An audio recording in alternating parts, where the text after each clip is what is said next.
Hello दोस्तों, आपने ओम शांति ओम ये मूवी देखी ही होगी जिसमें शाहरुख खान और दीपिका पादुकोण लीड में थे। आज की कहानी दीपिका पादुकोण की है, जो कि ओम शांति ओम मूवी बनाते वक्त उनके साथ हुई थी।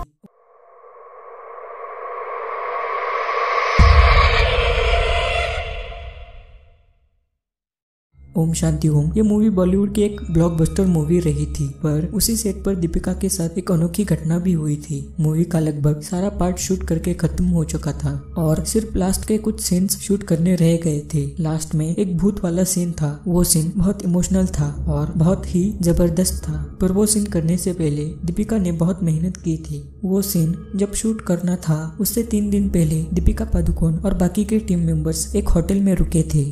उस होटल की कहानी भी लगभग वैसी ही थी जैसी ओम शांति ओम में जो महल था वैसी। वो होटल 40 साल पुराना था और 15 साल पहले कुछ तांत्रिक कारणों की वजह से वो भी जल गया था, लेकिन उस होटल को 1 साल के अंदर ही फिर से रिनोवेट कर लिया था। पर कुछ लोगों का कहना था कि वो होटल जला नहीं था बल्कि जलाया गया था, पर किसी के पास भी पक्का सबूत नहीं था। उस होटल में तब 13 लोगों की जल के मौत हो गई थी और करीब 17 से 18 लोग जख्मी हो गए थे, जो कि आज भी जिंदा है। लोगों का कहना था कि उस होटल में आज भी उन लोगों की आत्माएं भटकती है। ये बात दीपिका को भी पता चली, पर उसका इन सारी चीजों पर विश्वास नहीं था और न ही किसी और क्रू मेंबर का। सब लोग उसी होटल में रुक गए थे। उस रात करीब 3:15 बजे जब दीपिका अपने रूम में सो रही थी, तब उसके रूम का बेल किसी ने बजाया। पहली बार तो उसको कुछ सुनाई नहीं दिया, पर फिर से बेल बजाने के बाद वो तुरंत जाग उठी। वो दरवाजे के पास गई। उसने दरवाजे के छोटे से छेद से देखा कि क्या कोई है तो नहीं, पर दरवाजे के बाहर कोई नहीं था।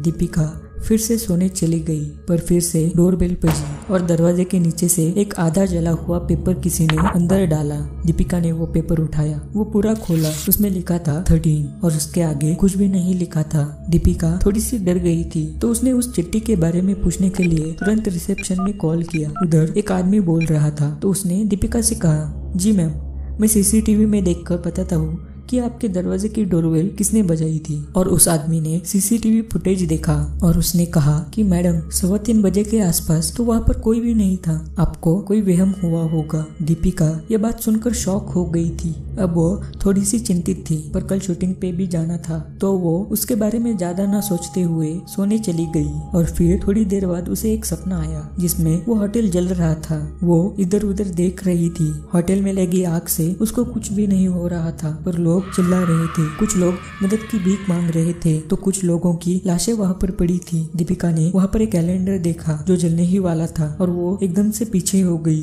कैलेंडर में साल 15 साल पहले का था और डेट वही थी जिस दिन वो होटल जला था। वो बहुत जोर से चिल्लाई और तभी उसकी नींद खुल गई। वो बहुत डर चुकी थी। वो तुरंत अपने कमरे से भागी और रिसेप्शन पर गई और उसने जो देखा उससे वो हैरान हो गई। उसने देखा कि टीम के बहुत सारे लोग रिसेप्शन पर ही थे और डरे हुए थे। दीपिका ने उनसे पूछा तो उन्होंने जो बताया उससे दीपिका के रोंगटे खड़े हो गए थे। उन्होंने वही बताया था जो दीपिका के साथ भी हुआ था। वही घटना उनके साथ भी हुई थी। वो सब डरे हुए थे। वो रात उन्होंने जैसे तैसे निकाली और अगले दिन की शूटिंग होने के बाद वो दूसरे होटल में शिफ्ट हुए और फिल्म की शूटिंग भी कंप्लीट हुई। फिल्म ब्लॉकबस्टर भी रही। उसके बाद दीपिका के साथ वैसी कोई भी घटना नहीं हुई। ये थी दीपिका पादुकोण की एक हॉरर स्टोरी। कहानी अच्छी लगी हो तो वीडियो को लाइक जरूर करें, अपने दोस्तों के साथ शेयर भी करें और अगर मेरे चैनल पर नए हो तो चैनल को सब्सक्राइब भी करें, क्योंकि मैं हर हफ्ते ऐसी ही डरावनी कहानियां लाता रहता हूँ। मिलते हैं किसी और नई हॉरर स्टोरी के साथ, तब तक के लिए अलविदा।